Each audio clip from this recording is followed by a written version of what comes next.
Salut mes Nakamas, c'est Doc, j'espère que vous allez bien. Bienvenue pour la critique du chapitre 825. Encore une fois, dans la réaction live, je n'ai pas vu tout ce qu'il y avait à voir vraiment au niveau de ce chapitre. Et c'est justement à ça que servent les réactions live.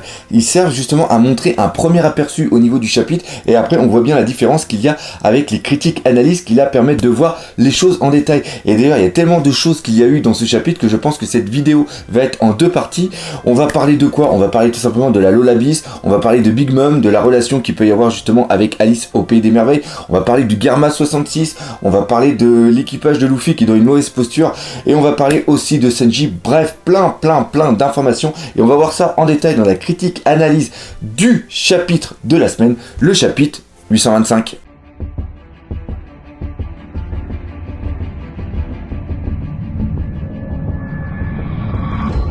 On va commencer par parler du bateau de Big Mom. Ça a l'air tout con comme ça, mais il y a beaucoup d'interrogations qui se font dessus.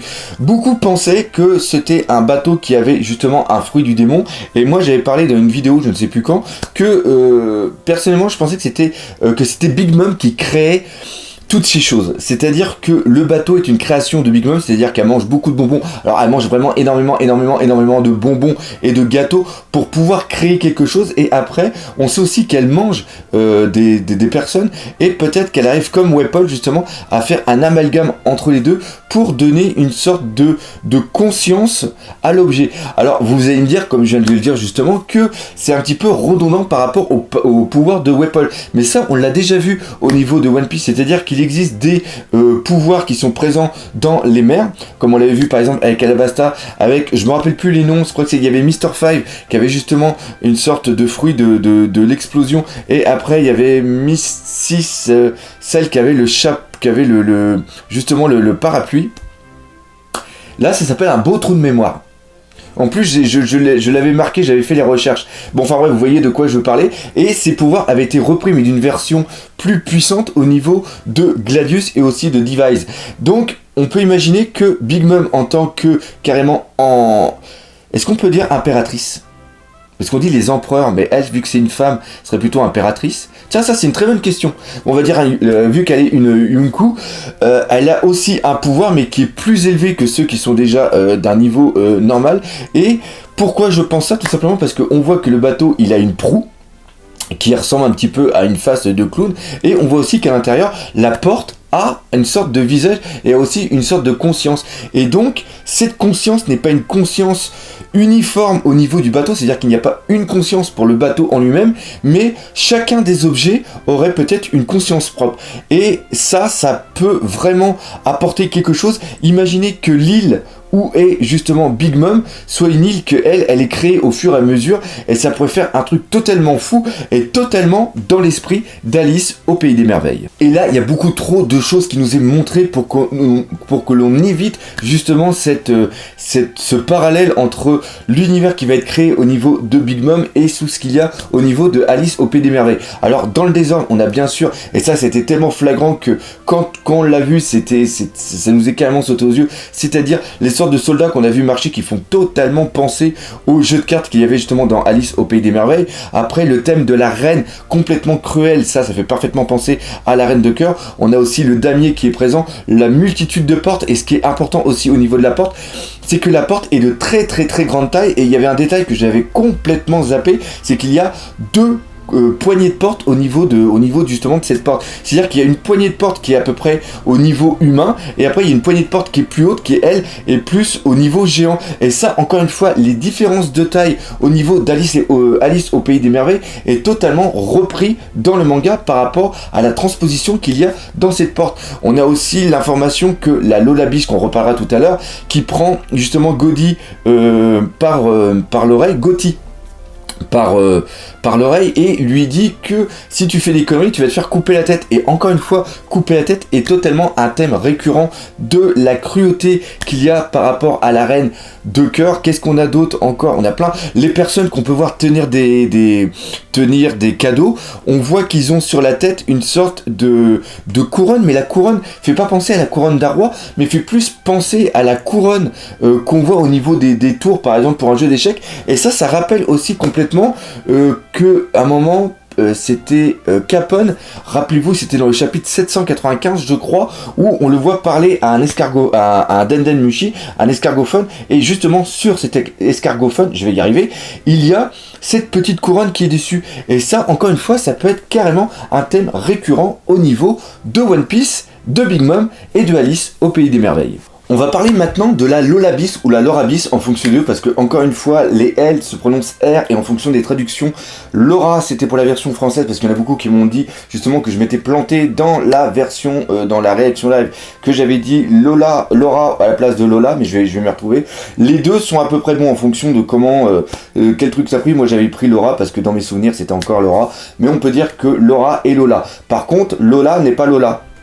Enfin, Lolabis n'est pas Lola. Oh putain, je suis parti où là?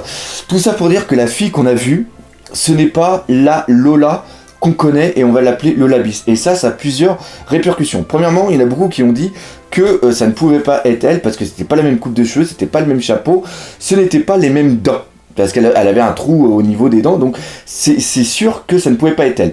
Et là, je vous dirais, c'est pas une bonne excuse, ce n'est pas une bonne remarque. Pourquoi? Parce que je pense que dans le monde de One Piece, il y a des dentistes. C'est con à dire comme ça, mais oui, dans le monde de One Piece, il y a des dentistes, donc peut-être que Lola, après sa traversée ou quoi que ce soit, a dû aller voir un dentiste pour se faire réparer la gueule, tout simplement. Parce que oui, vu la tête qu'elle a, on va plus appeler ça une gueule. Après, les cheveux, bah pareil, il y a des coiffeurs au niveau de One Piece, et on a vu que justement par rapport aux 2 ans, il y avait des évolutions au niveau des coiffures, donc peut-être qu'elle avait changé les cheveux, et après, c'est pas parce qu'elle a toujours un chapeau que ça l'empêche d'avoir un autre truc sur la tête, un nœud ou quoi que ce soit. Donc, de dire que ce n'est pas Lola parce qu'il n'y a pas les dents, il n'y a pas etc., ce n'est pas une bonne...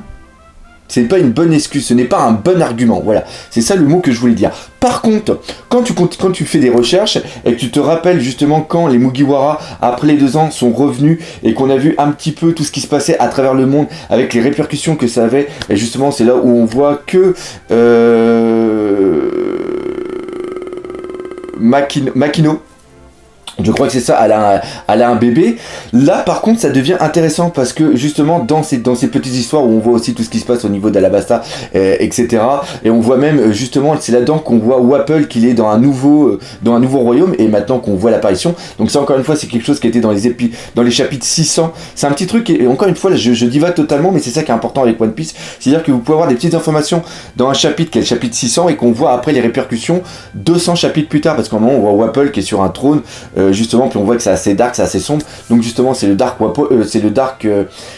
drum, je crois que c'est comme ça que ça s'appelle, et arrêtons de divaguer, on voit justement qu'il y a Lola qui est sur Water 7 et qui est en train de prendre un coup dans un café qui est tenu par les filles qui étaient avec Frankie et qui ont les sœurs là qui ont les trucs carrés. Décidément, j'ai des trous de mémoire aujourd'hui, je sais pas ce qui m'arrive.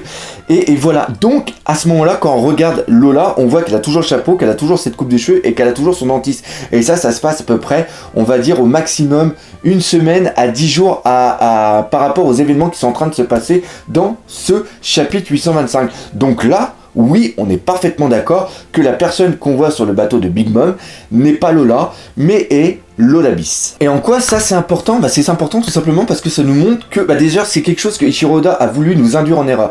Quand tu vois une personne qui ressemble tellement à Lola, c'est obligé que tu penses à Lola.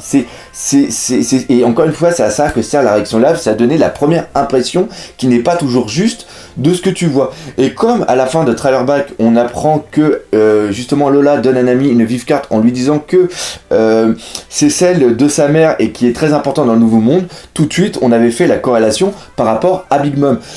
Et là, de voir justement que Lola ressemble à Lolabis, ou inversement, ça montre qu'il y a ce thème des jumeaux, c'est thème du sosie qui est important, parce que ce thème-là, on le revoit au niveau de la fin du chapitre avec Senji et son présumé frère. Et en plus, je sais pas si vous avez remarqué, mais la façon dont est habillée Lola, Bis, elle a une sorte de chemisier avec des petites fleurs dessus, des sortes je sais pas ce que c'est, mais ce chemisier ou cette robe est exactement identique à la future mariée qui va justement être avec Sanji. Et ça c'est important parce que on peut penser aussi dans la manière où la Lolabis, parce que je vais l'appeler comme ça maintenant, apprend justement Gotti par l'oreille pour l'emmener, et vu comment eux ils répondent en lui disant Okami-san, je crois que j'ai encore une fois, mais putain je suis totalement à l'ouest, je vous prie de m'excuser au niveau de cette vidéo, c'est encore une fois c'est le manque de temps, je vous prie de m'excuser d'être aussi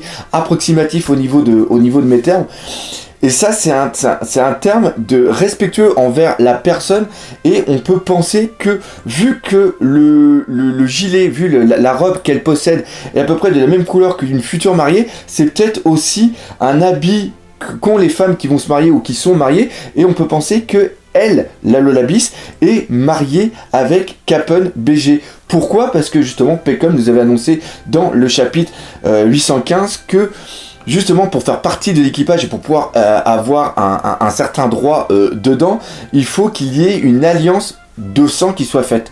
Et donc là on peut parfaitement penser que, vu que c'est un supernova et qu'il a quand même une certaine importance dans le monde de One Piece, et vu qu'il fait partie maintenant intégrante particulièrement de l'équipage de Big Mom, qu'il y a eu ce mariage. Et c'est pour ça que justement Vito et Gito, j'espère que je dis pas une connerie, encore une fois, j'ai honte de cette vidéo. Et c'est pour ça qu'ils sont autant intransigeants avec elle. Et l'information encore qui est, décidément il y a plein d'informations importantes dans ce chapitre, c'est qu'elle remet à l'ordre les deux mecs en lui disant qu'il faut qu'ils parlent autrement. Enfin c'est surtout Guito qui remet, d'ailleurs Guito qui fait complètement penser à Barrett au niveau de la Gatling. Par rapport à Final Fantasy VII, et aussi un petit peu les armes qu'on avait vues avec le cyborg qui était sous les ordres de Kaido, toujours pareil, quand on avait eu le cerveau X-Drake, merci, Diaz Drake, justement, qui était arrivé sur l'île et qu'il avait laté la gueule au cyborg. On voyait qu'il avait le même canon, donc ça fait aussi peut-être penser que c'est peut-être des armes qui sont vendues par rapport au marché souterrain des armes, qui était aussi en lien avec Joker. Pareil, toujours des petits trucs comme ça qui sont amenés à droite et à gauche, mais qui sont quand même assez importants. Et là où je voulais en venir surtout, parce que je suis en train de divaguer totalement, c'est que elle dit bien que arrête de faire tes conneries, tu ne sais pas ce que représentent les Vinsmoke, et tu pourrais te faire couper la tête. Si tu touchais à un cheveu par exemple de Sanji, tu pourrais carrément te faire couper la tête, qui encore une fois qui est un terme récurrent au niveau de Alice au Pays des Merveilles. Bref, on a eu quand même plein d'informations qui étaient quand même assez importantes, et ça ce n'est rien du tout par rapport à ce qu'on a appris sur le Germa 66. Donc voilà pour cette première partie de vidéo, il y avait quand même beaucoup de choses à dire au niveau de Big Mom en général, et dans la deuxième partie, on verra plus sur Sanji, le Germa 66 et aussi l'équipage de Luffy. Allez, on se donne rendez-vous dans quelques minutes, vu que la vidéo sera déjà en ligne. Ouh.